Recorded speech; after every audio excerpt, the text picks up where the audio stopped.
यानी विचित्र के बाद में अब तुम विस्तार में आ जाओ और विस्तार के बाद में सार में समा जाओ।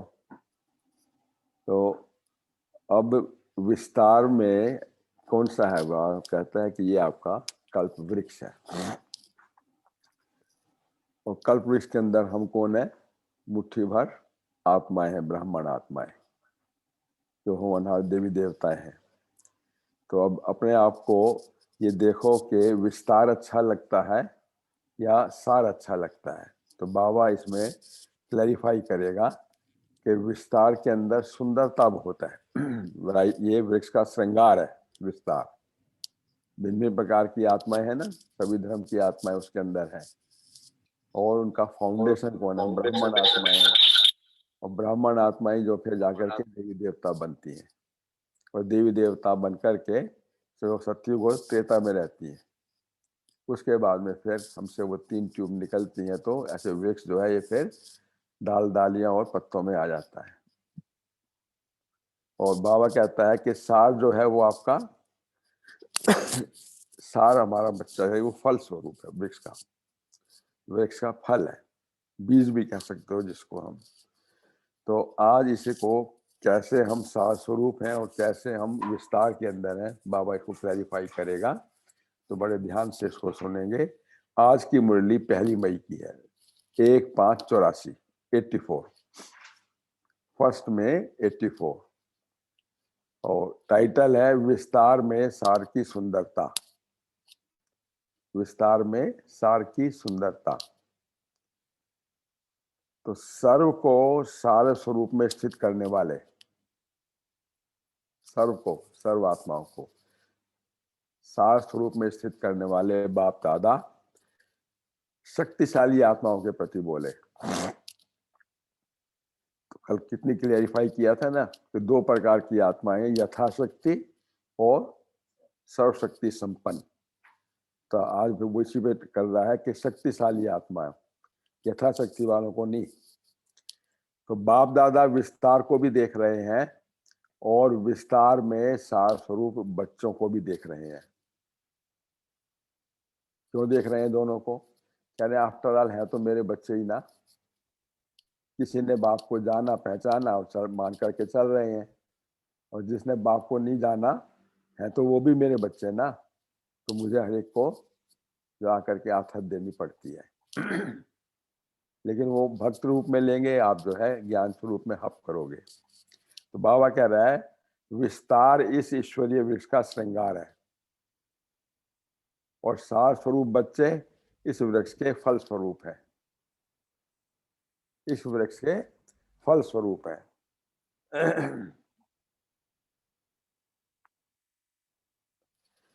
तो विस्तार सदा वैरायटी रूप का होता है ना, और वैरायटी स्वरूप की रौनक सदा अच्छी लगती है। वैरायटी की रौनक वृक्ष का श्रृंगार जरूर है। वैरायटी की रौनक वृक्ष का श्रृंगार जरूर है, लेकिन सार स्वरूप फल शक्तिशाली होता है। सार स्वरूप फल शक्तिशाली होता है, क्यों? वो सोर्स से कनेक्टेड है। और विस्तार जो है वो सोर्स से डिस्कनेक्टेड होकर के दूर बहुत हो गया, तो उसमें वो रौनक जरूर आ गई है। तो विस्तार को देख सदा खुश होते हैं और फल को देख शक्तिशाली बनने की शुभ आशा रखते हैं। डिफरेंस बता दिया। फल को देख शक्तिशाली बनने की शुभ आशा रखते हैं। तो बाप दादा भी विस्तार के बीच सार को देख रहे थे। तो विस्तार में सार कितना सुंदर लगता है ना। इतना बड़ा फल वृक्ष लगाओ, उसमें फल ना लगे हो तो अच्छा लगेगा?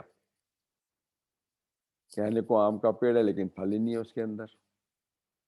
पेड़ बहुत सुंदर है तो सब कहेंगे ना।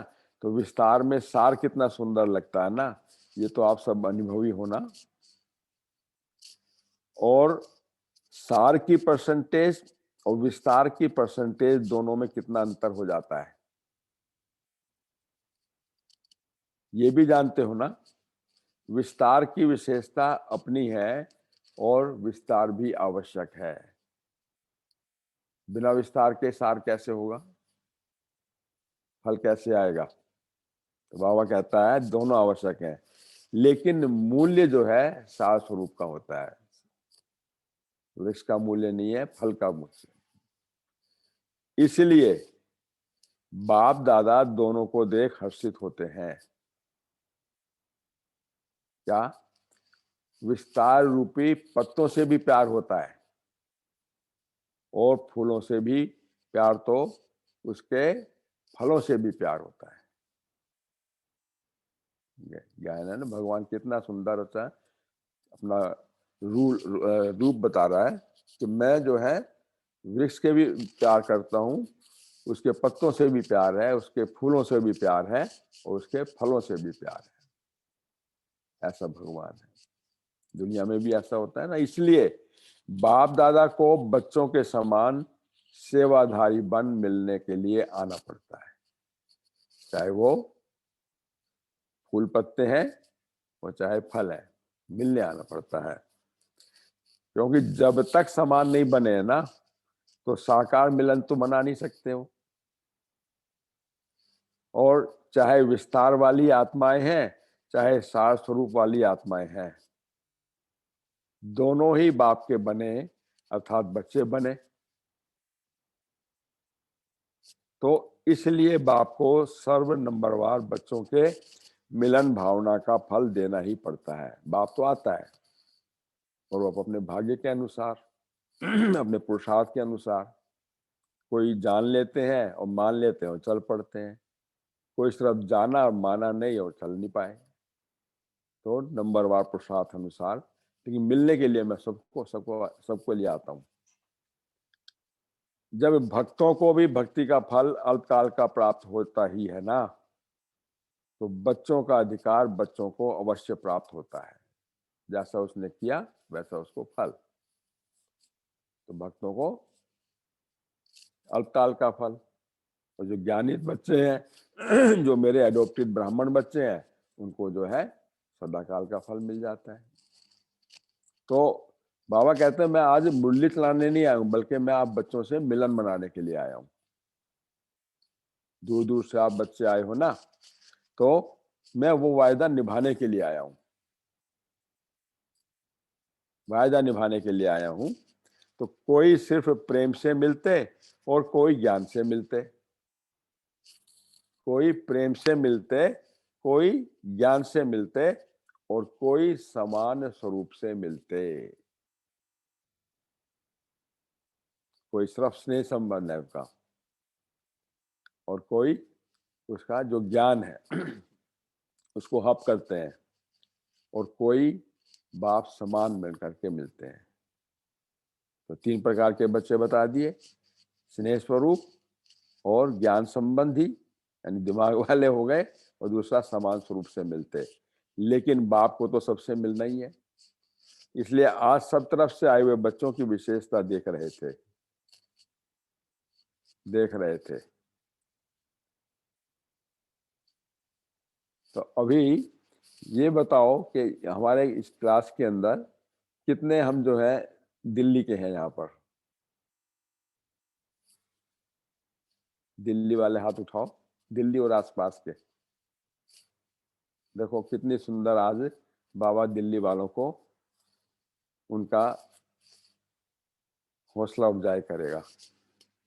सुनो, बड़े ध्यान से सुनो। तो बाप दादा बच्चों की विशेषता देख रहे थे, दिल्ली की विशेषता। तो ये नोट कर लेना, बाबा कितना सुंदर चित्रण कर रहा है। एक दिल्ली की विशेषता देख रहे थे, क्या? ये सेवा का आदि स्थान है। आपने यज्ञ की हिस्ट्री सुनी होगी कि पहले पहले सेवा कहाँ से शुरू हुई? दिल्ली के जमुना के कंठे से।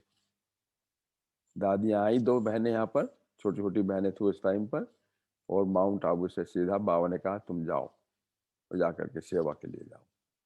आ गई। तो आपने सुना ही हो कैसे वो जमुना के कंठे पे घाट पे आ गई, और आकर के उन्होंने बाबा का ज्ञान का सुनाना शुरू किया। तो उस टाइम तो कुछ था ही नहीं उनके पास में सर। तो वहाँ पे कुछ पहलवान लोग जो है भाई बहन अपनी कुश्ती कर रहे थे, उधर से उन्होंने जो है कुछ ज्ञान की बातें सुनाई, तो उनको वो बड़े प्रभावित हुए, और प्रभावित हुए तो उन्होंने उसका सेवा का स्थान वहीं पे ही उन्होंने दे करके दूध चाय पानी वाला ला करके दिया, और उन्होंने अपना फिर उसका यानी सेवा का प्रारंभ हुआ वहां से। और फिर जब सुनाने लगे तो वो फिर ऐसे ऐसे सेवा वहां से बढ़ी। उन्होंने फिर उनको धर्मशाला के अंदर स्थान दिलवाया। तो एक दिल्ली की विशेषता देख रहे थे कि सेवा की आदि का स्थान है, और आदि में भी सेवाधारियों को सेवा के आदि के लिए जमुना का किनारा ही प्राप्त हुआ। जमुना का किनारा दिल्ली, और दिल्ली में भी जमुना का किनारा। तो जमुना किनारे से जाकर के सेवा की ना, तो सेवा का बीज भी दिल्ली में जमुना के किनारे पर शुरू हुआ। और राज्य का महल भी जमुना के किनारे पर ही है, बीज भी वहीं पर है, और राज्य का महल भी जमुना के किनारे पर है। इसलिए गोपी वल्लभ और गोप गोपियों का साथ साथ जमुना किनारा भी गाया हुआ है। गोपी वल्लभ और गोप गोपियों का साथ जमुना का किनारा गाया हुआ है। अतीन्द्रिय सुख पूछना हो तो गोपी वल्लभ के गोप गोपियों से पूछो, आता है ना मुरलियों में ये। तो बाप दादा वो स्थापना की शक्तिशाली बच्चों की टेलीविजन देख रहे थे, निरीक्षण भी तो करता है ना बाबा फिर। तो दिल्ली वालों की विशेषता वर्तमान समय में भी है। अब जवाबदारी जिम्मेवारी देख लो कितना दे रहा बाबा। दिल्ली वालों की विशेषता वर्तमान समय में भी है और भविष्य में भी है। भविष्य में भी है तो सेवा का फाउंडेशन स्थान भी है ये, और राज्य का भी फाउंडेशन है। तो महल कहाँ होंगे? कहाँ होंगे महल? जमुना के कंठे पर होंगे। निर्मल बहन जी खुश होना है, बताइए। जमुना के कंठे पे, वो भी सिविल लाइन के अंदर। पर ये कहता है बाबा लेकिन अपनी स्थान यहाँ सीट पक्की कर लो, क्योंकि बहुत दूर दूर से लोग यहाँ पे आके अपने महल बनाने वाले हैं। तो उसके लिए बाबा कहता है फाउंडेशन स्थान के निवासी इतने शक्तिशाली हो। बाबा पूछ रहा है कि फाउंडेशन स्थान के निवासी इतने शक्तिशाली होना, दिल्ली वालों के ऊपर सदा शक्तिशाली रहने की जिम्मेवारी है। सदा शक्तिशाली कैसे रह सकते हैं? जब हम उस सर्वशक्तिवान मास्टर सर्वशक्तिवान के साथ में कंबाइंड हो गए, साथ ना छोड़े, उसका हाथ ना छोड़े, निरंतर कनेक्टेड रहे, तो सदा शक्तिशाली हो। तो ये जिम्मेवारी है। तो दिल्ली निवासी निमित्त आत्माओं को सदा इस जिम्मेवारी का ताज पड़ा हुआ है। जिम्मेवारी का ताज, एक तो पवित्रता का और जिम्मेवारी का। तो जिम्मेवारी है क्या? मुझे परिवर्तन होकर के औरों को परिवर्तन करना है, ये सेवा है। तो कभी ताज उतार तो नहीं देते हो, ताज उतारे तो सीट गई। तो दिल्ली निवासी अर्थात सदा जिम्मेवारी के ताजधारी। तो समझा दिल्ली की विशेषता क्या है? सदा इस विशेषता को क्रम में लाना अर्थात यूज करते रहना। फिर बाबा कहता है कि कर्नाटक वाले भी बच्चे जो हैं वो बड़े सिकीलदे हैं, बहुत शिक्षित के मिले हैं, और उनके अंदर क्या बताता है, दो खूबियां हैं कर्नाटक। एक तो लिटरेट ग्रुप बहुत है वहां पर, पढ़े लिखे हैं, समझदार हैं और विद्वान भी हैं। तो उनमें लेकिन इसके बावजूद भी ईगो नहीं है, भावना भी है और स्नेह भी बहुत अच्छा है। भावना भी है और स्नेह भी है। तो इसलिए बाबा कहता है एक तरफ अति भावना और अति अति स्नेही आत्माएं, और दूसरी तरफ दुनिया के हिसाब से एजुकेटेड नामी ग्रामी कर्नाटक में है। दुनिया के हिसाब से देखिए कहाँ उनको चित्रण किया है। एजुकेटेड, नामी ग्रामी है, तो भावना और पद के अधिकारी दोनों ही हैं। तो क्या जवाबदारी है? कर्नाटक से आवाज बुलंद हो सकता है, बाप का नाम बुलंद हो सकता है। तो धरनी आवाज बुलंद की है, तो आवाज बुलंद कहाँ होगी? कर्नाटक से। और राजस्थान कहाँ बनेगा? दिल्ली में। तो दिल्ली वालों को शक्तिशाली होना पड़ेगा। तो इसलिए कर्नाटक से आवाज बुलंद, धरनी आवाज बुलंद की है, क्योंकि वीआईपी होते हुए भी भावना और श्रद्धा की धरनी होने के कारण निर्माण है। नाम मान सही रहित है, बिल्कुल इच्छा नहीं है उसकी कोई भी, निर्माण है और निर्माण भी करते हैं। सिर्फ अपनी इस विशेषता को, भावना और निर्माण दोनों को सेवा में सदा साथ रखो। इस विशेषता को किसी भी वातावरण में छोड़ नहीं दें, क्योंकि ये नाव के दो चप्पू हैं, भावना और श्रद्धा। तो इन दोनों को साथ रखना तो नाव चलती रहेगी, आगे पीछे नहीं। तो सेवा की नाव धरनी की विशेषता की सफलता दिखाएगी, दोनों का बैलेंस नाम बाला करेगा। तो बाबा बहुत सुंदर, अब ये है असली बात जो सुनने की, अब कि वरदान जो दे रहा है, सदा अपने को बाप के वर्षे के अधिकारी अनुभव करते हो। दिल्ली वासी तो बन गए, तो बाप के वर्षे के अधिकारी अनुभव करते हो। वर्षा किसको मिलता है? जो शक्तिशाली होता है। जो शक्तिशाली होता है वो वर्षा के अधिकारी बन जाता है। तो क्या अपने को मास्टर सर्वशक्तिवान समझते हो? अर्थात निरंतर कनेक्टेड हो, ऐसे समझते हुए कर्म करो। कोई भी प्रकार की कमजोरी रह तो नहीं गई है। सदा श्रम को, जैसे बाप वैसे हम। बाप सर्वशक्तिवान है तो बच्चे मास्टर सर्वशक्तिवान है।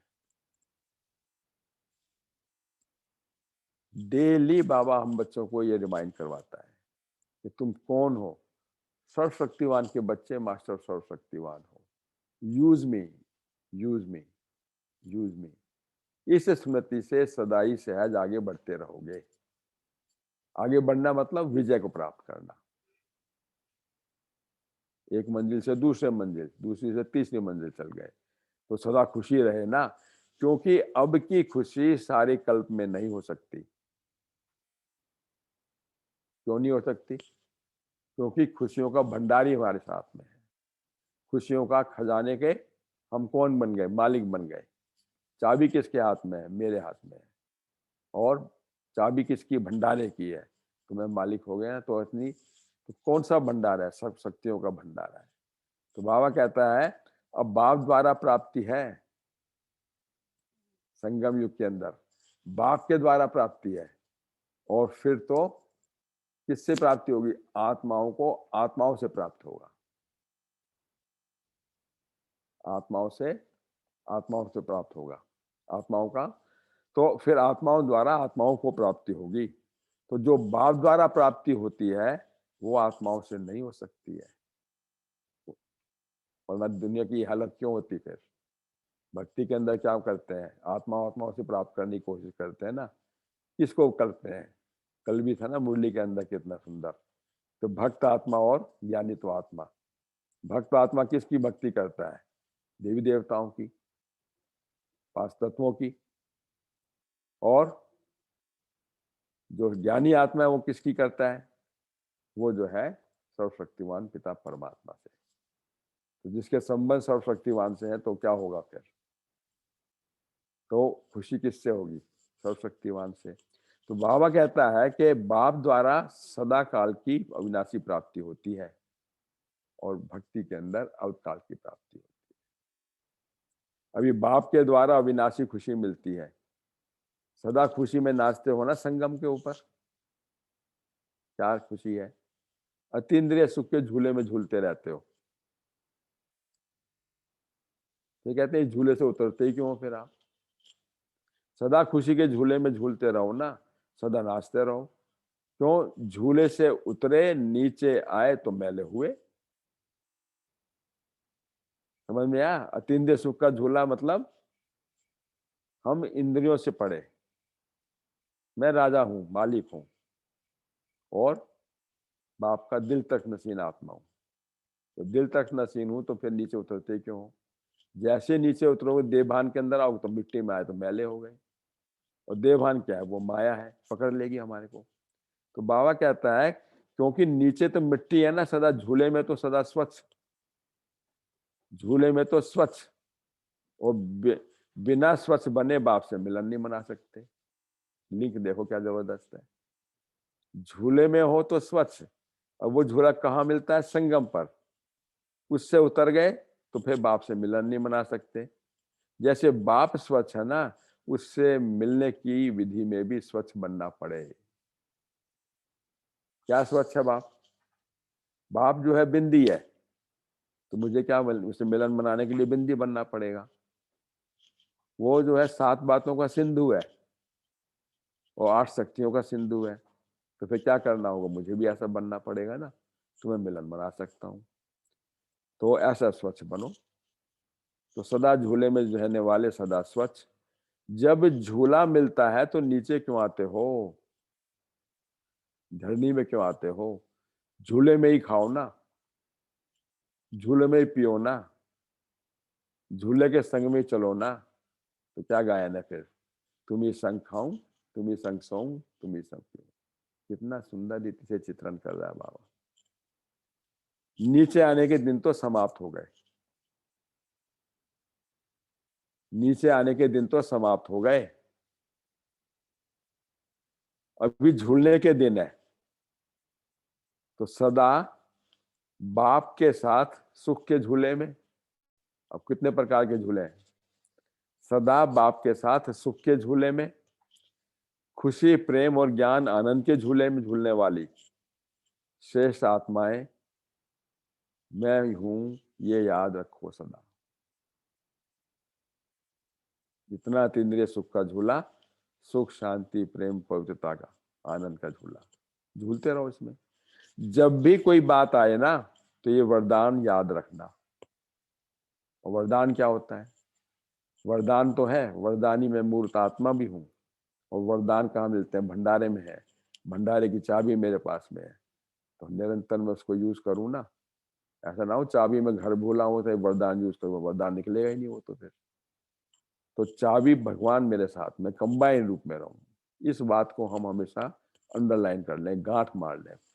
तो सदा बाप के साथ सुखी के झूले में झूलते रहो। जब भी कोई बात आए तो वरदान याद करना, फिर से वरदान के आधार पर साथ का और झूलने का अनुभव करो।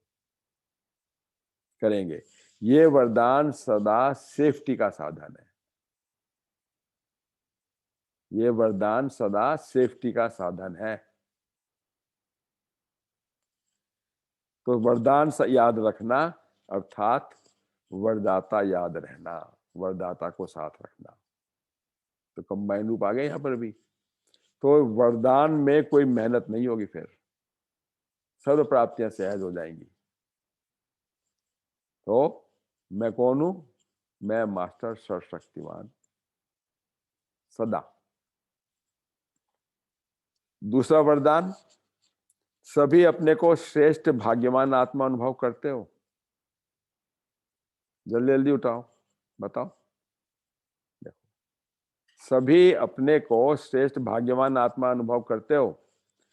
सबसे बड़ा भाग्य, सबसे बड़ा भाग्य कि भाग्य विधाता बाप ही अपना बन गया।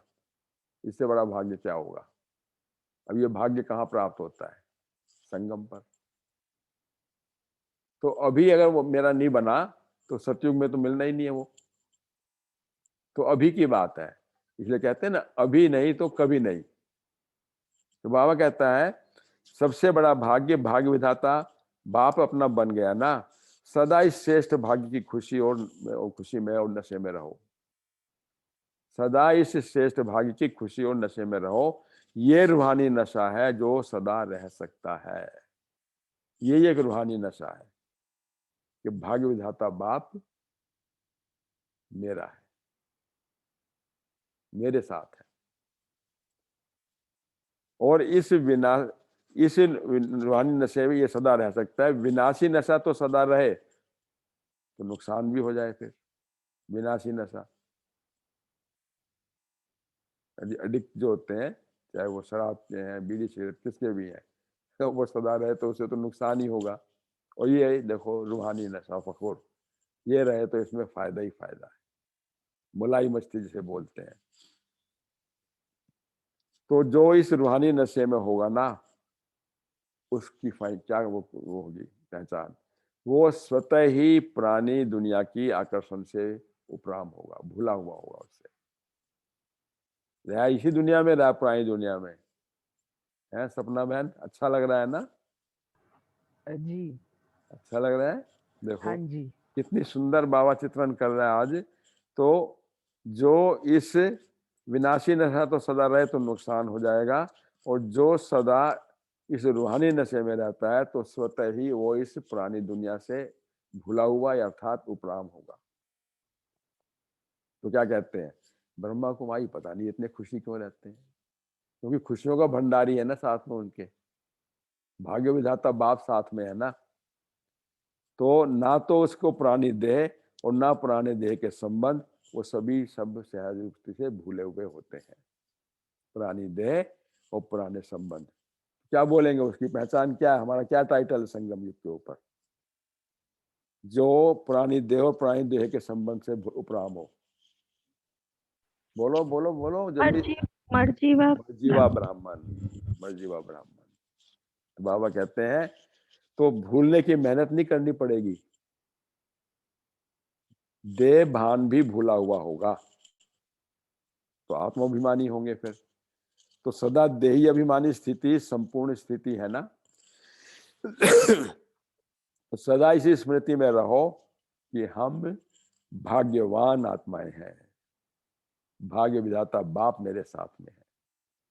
बताओ, उनके साथ में तो कमेंडोज चलते हैं उनको बचाने के लिए, और फिर भी नहीं बच पाते।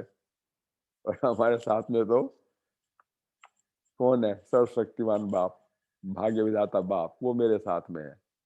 तुम्हारा तो बाल विवाह का नहीं हो सकता। भाव कहता है कोई साधारण भाग्यवान नहीं हो, श्रेष्ठ भाग्यवान हो। श्रेष्ठ भाग्यवान हो, नोट करना ये पॉइंट। अब श्रेष्ठ भाग्यवान की क्या पहचान है, बता रहा बाबा कि श्रेष्ठ शब्द सदा याद रखना। क्या? मैं श्रेष्ठ आत्मा हूं, श्रेष्ठ बाप का बच्चा हूं और श्रेष्ठ भाग्यवान हूं। मैं श्रेष्ठ आत्मा हूं, श्रेष्ठ बाप का बच्चा हूं और मैं श्रेष्ठ भाग्यवान हूं। यही वरदान शास्त्र रखना। जब श्रेष्ठ आत्मा है और श्रेष्ठ समय संगम युग का, डायमंड युग है ना ये, हीरा तुल्य युग। तो श्रेष्ठ समय है, श्रेष्ठ संकल्प है, श्रेष्ठ वृत्ति है, श्रेष्ठ कृति है। तो आप सबको देख करके अनेक आत्माओं को श्रेष्ठ बनने की शुभ आशा उत्पन्न होगी कि ये इतने श्रेष्ठ कैसे बने। कुछ तो फिर कहते हैं बस आप हमारे सिर पे तो हाथ रख दो, बस आप एक नजर से बस दृष्टि दे दो, दो शब्द अपने मुख से सुना दो। क्यों? हम कौन है? श्रेष्ठ भाग्यवान आत्माएं हैं, जो श्रेष्ठ आत्मा है, श्रेष्ठ समय भी है और श्रेष्ठ संकल्प वाले भी हैं, श्रेष्ठ वृत्ति वाले भी हैं, श्रेष्ठ कृति वाले भी हैं और श्रेष्ठ बोल वाले भी हैं। सभी हमारा श्रेष्ठ है ना, इसलिए कहते हैं हमारा इतना वो डिमांड करते हैं। तो श्रेष्ठ बनने की शुभ आशा उत्पन्न होगी उनमें भी, इससे तो सेवा भी हो जाएगी। फिर बाबा कहता है, कल भी मैं ये बात कर रहा था, आज फिर बाबा कह रहा है कि हम गुड मॉर्निंग तो करते हैं, अभी जब मुरली खत्म होगी तो क्या कहेंगे? Good morning. बाबा भी कहता है ना, तो बाबा कहता है गुड मॉर्निंग तो सब करते हैं, लेकिन आपकी गॉड के साथ में मॉर्निंग है। अमृत वेले किसके साथ में मॉर्निंग करी? आत्माओं के साथ में मॉर्निंग करी या गॉड के साथ में मॉर्निंग करी? गॉड, गॉड के साथ। और वो बेचारे भक्त लोग कहाँ जाके कर रहे हैं, वो हमारी साथ में गुड मॉर्निंग कर रहे हैं। और हम उनकी गुड मॉर्निंग स्वीकार कब करेंगे, जब हम गॉड के साथ में मॉर्निंग होगी। बताओ उनकी फिर इच्छा हम कैसी पूर्ण करेंगे। तो हम अपने आप को चेक करें कि हमने गॉड मॉर्निंग की है। तो गुड मॉर्निंग तो सब करते हैं, लेकिन आपकी गॉड के साथ में मॉर्निंग है तो गॉडली मॉर्निंग हो गई ना। गॉड के साथ में रात बिताई बिताई सभी बताओ, किसने गुड नाइट करी थी बाप के साथ में? जी। तो देखो क्या आपको कह रहा है, गॉड के साथ तो रात बिताई और गॉड के साथ में मॉर्निंग भी मना रहे हो। तो क्या होगा फिर? सदा गॉड और गुड दोनों याद रहे, गॉड भी याद रहे और गुड भी याद रहे। क्या हो गया, गुड गुड करते हुए गुड बन गए मीठे बन गए ना सब, विकारों से मुक्त हो गए सब। बाबा कितना मीठा है ना। तो आप सबकी सदा ही गॉडली लाइफ है। कितने कनेक्टेड है बातें, देखिएगा, गॉड गुड और गॉडली लाइफ। इसलिए हर सेकंड हर संकल्प गुड ही गुड है। यानी कल्याण के पर्दे में भी कल्याण होगा हमारा। अकल्याण तो वैसे हो ही नहीं सकता, अगर होगा तो उसे भी पता लगेगा कल्याण है इसमें भी। तो गुड ही गुड है ना। तो सिर्फ good morning, good evening, good night नहीं करना, गॉडली मॉर्निंग, गॉडली इवनिंग और गॉडली नाइट करना। हर सेकंड हर संकल्प गॉड की याद के कारण गुड ही गुड बन जाओगे। ऐसे अनुभव करते हो? करेंगे ना तो सब। तो अभी जीवन ही गुड है, क्योंकि जीवन ही गॉड के साथ में है। ये ईश्वरीय जन्म हमारा जीवन गुड है, क्योंकि गॉड के साथ में जीवन है हमारा। ये हर कर्म बाप के साथ करते हो ना। कर्म योगी बन के कर्म करते हैं। कल भी बाबा ने मुरली में सुनाया था कि याद और सेवा, पहले हम सेवा कर लेते हैं फिर याद करते हैं तो फिर फल नहीं मिल पाता। बाबा कहते हैं पहले याद फिर सेवा। आगे से ध्यान रखना इस बात का। हम कभी भी किसी स्थान पर जाते हैं, कोई ड्यूटी हमें असाइन की हुई है और हम कौन है, बाबा के बच्चे हैं, तो हमें बाबा को पहले उस स्थान पर भेज दो।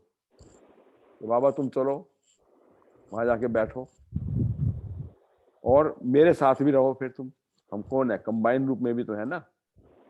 साथ लेके चलो, देखिए सेवा क्या जबरदस्ती होगी। और पहले कहते हैं बाबा तुम यहीं बैठो और मैं जा रहा हूँ सेवा पे। तो क्या होगा, देवभान के बस जा रहे हो ना, तो सफलता हो ना हो और टाइम भी बहुत लगेगा। बाबा कहता है जब भी हम घर से भी निकले तो बाबा को साथ लेके चले और बाबा को कह के भी चले। तो बाबा कहता है अभी फिर हर कर्म बाप के साथ करते हो ना, अकेले तो नहीं करते हो। खाते हो तो बाप के साथ या अकेले खा लेते हो, पूछ रहा है बाबा। पहली कस्सी में तो याद रहता है, बाद में भूल जाते हैं। देता ही बाप है। ये जवाब नहीं है, देता ही बाप है। ये तो फिर छूट गए, कहेंगे ठीक सब कुछ भगवान का ही है तो फिर क्या जरूरत है। नहीं, बाबा कहता है अकेले तो नहीं खा लेते हो, कभी मुझे बच्चा भी तो बना लो ना। आपके साथ में आपको बच्चा बैठा हो खाने के, तो आपका क्या मन करेगा, मैं खुद खा लोगे पहले बच्चे के मुंह में डालोगे? बताओ। बच्चे के रहिएगा फिर, आपके मुंह में जाएगी नहीं जब बच्चा सामने बैठा हो, पहले बच्चे के मुंह में दोगे। तो कह रहे मैं भी तो तुम्हारा बच्चा भी तो हूँ, तो मुझे बच्चे का भी ख्याल रखो। वो बाबा कहता है अकेले खा लेते हो क्या, तो सदा गॉड और गुड दोनों का संबंध याद रखो और जीवन में लाओ। समझा? तो अभी बाप दादा फिर अमृत वेले अमर भाव का याद प्यार भी दे रहे हैं। फिर बाबा पूछता है फरिश्ता बनने के लिए किस बंधन से मुक्त होना पड़ेगा? फरिश्ता बनने के लिए किस बंधन से मुक्त होना? जो ब्राह्मण तो बने, आप कह रहे हैं फरिश्ता बनने के लिए किस बंधन से मुक्त होना पड़ेगा? भान के बंधन ये से। अगर ये होता तो फिर तो बाबा पूछता थोड़ी, ये तो सबको मालूम है। देवभान तो पहले ही छोड़ के आए, जब तुम क्या बने, मर्जीवा ब्राह्मण बने ना। मर्जीवा ब्राह्मण बने तो सब छोड़ छाड़ के आए थे वहां पर फरिश्ता बनने के लिए कोई बंधन है जो सूक्ष्म बंधन है अपने मन का। मन का, मन का। बाबा कहता है मन के बंधनों से मुक्त बनो। कौन सा बंधन है? व्यर्थ चिंतन, व्यर्थ संकल्प, वो फरिश्ता नहीं बनने देंगे। ये सूक्ष्म बंधन है, हम उड़ ही नहीं पाएंगे, सूक्ष्म बंधन है। तो इसलिए फरिश्ता अर्थात जिसका मन के व्यर्थ संकल्पों से भी रिश्ता नहीं। सदा ये याद रहे कि हम फरिश्ते किसी रिश्ते में बंधने वाले नहीं हैं। मन के बंधन से, नो मन का बंधन। तो समझे कितनी सुंदर बाबा ने आज हमारे को बताई है कि अपने वरदानों को याद रखो। और फिर क्या है कि मैं सार स्वरूप आत्मा हूँ, कनेक्टेड हूँ बाबा से। और फिर बाबा ने कहा कि आप जो है शक्तिशाली आत्मा हो, कंबाइन रूप में मास्टर सर्वशक्तिवान।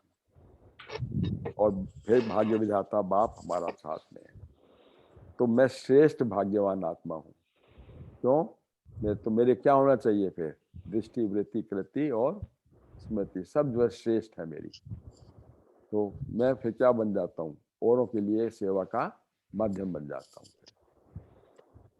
फिर तो जवाबदारी जो हमें दी है दिल्ली वालों के लिए, तो कैसे हमारे को अपनी जवाबदारी है कि ये फाउंडेशन भी है और सेवा का, और यही फिर राजस्थान भी बनने वाला है। जमुना के कंठे पर महल होंगे ना, तो उससे हमारे को सर्वशक्तिमान बन करके रहना है। अच्छा, सदा स्वयं को सार स्वरूप अर्थात फल स्वरूप बनाने वाले, सदा सार स्वरूप में स्थित हो, औरों को भी सार की स्थिति में स्थित करने वाले, सदा शक्तिशाली आत्मा, शक्तिशाली याद स्वरूप, शक्तिशाली सेवाधारी, ऐसे समान स्वरूप मिलन बनाने वाले श्रेष्ठ आत्माओं को बाप दादा का याद, प्यार और नमस्ते। नमस्ते, नमस्ते। नमस्ते का मतलब क्या होता है? नमस्ते, नम मायने झुकना, नम मायने झुकना। झुकना किससे? देवभान से। झुकना किसे? देवभान से। तो जब उससे झुक गए तो हम क्या बन गए? दिल तक नसीन बन गए ना, अस्ते बाबा के बन गए, आत्माभिमानी बन जाना। ये नमस्ते का वो है। जब नमस्ते करते हैं तो ऊपर उठ करके नमस्ते करें, झुक करके नमस्ते करते हैं। क्या करते हैं? तो कहते हैं जब दिमाग और दिल का संबंध जोड़ना हो तो कैसे जोड़ेंगे? दिमाग को नीचे कर दो, दिल के पास ले आओ, तो नमस्ते हो गई ना। करेंगे ऐसे नमस्ते? ठीक है। ओम शांति। ओम शांति। तो ये बाबा ने बहुत कंसंट्रेटेड रूप में हमारे को आज पढ़ाया है। इसको हम रोजाना सेलियंट पॉइंट जो है इसको हम नोट करके और जीवन में धारण करते चले, तो बाबा हमारे को एकदम साथ लेकर के चलेगा। पर कब? जब हम बाप को साथ लेके चले, अपने पास से ना रख दें उसको। ओम शांति। ओम शांति। डॉक्टर साहब भी गुड मॉर्निंग करने आ रही है। ओम शांति। सुनो।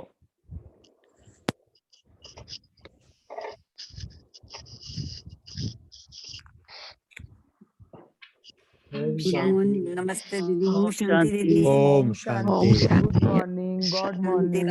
म्यूजिक कितना गॉडली सुंदर मॉर्निंग। बजता है। मुरली इसीलिए इसको कहते हैं क्योंकि इसकी तान बड़ी प्यारी है, मतलब बड़ा रिदमिकल चलता है बाबा। पहले देखो सामने कितना सुंदर वृक्ष है। आजकल आम की सीजन है ना, तो मैं देखती हूँ कितना विस्तार उसका वृक्ष का, सारा ही साल देखते हैं, लेकिन जब सीजन आती है तो वो बौर से लद जाता है, बौर से लगता है, फिर उस पर खूबसूरत आम लगते हैं, बड़ा मजा आता है देखने में। ऐसे ही जामुन का पेड़ है, कितना बड़ा विस्तार, सिर्फ वो पत्ते पत्ते दिखते हैं, इतनी बड़ी झाड़ झांकड़, लेकिन जब जामुन लगते हैं तो वो सारे में अपना फल बिखराते हैं। तो बाबा भी हम बच्चों को देख रहा है कि कितना भक्ति का विस्तार था, कितना मतलब तुमने क्या किया, वो भी बड़ा सुंदर लग रहा है। कहीं पे कीर्तन हो रहा है, कहीं पे उस कीर्तन में नाच रहे हैं, गा रहे हैं, रास कर रहे हैं, सब कुछ किया, सब कुछ अब भी हो रहा है।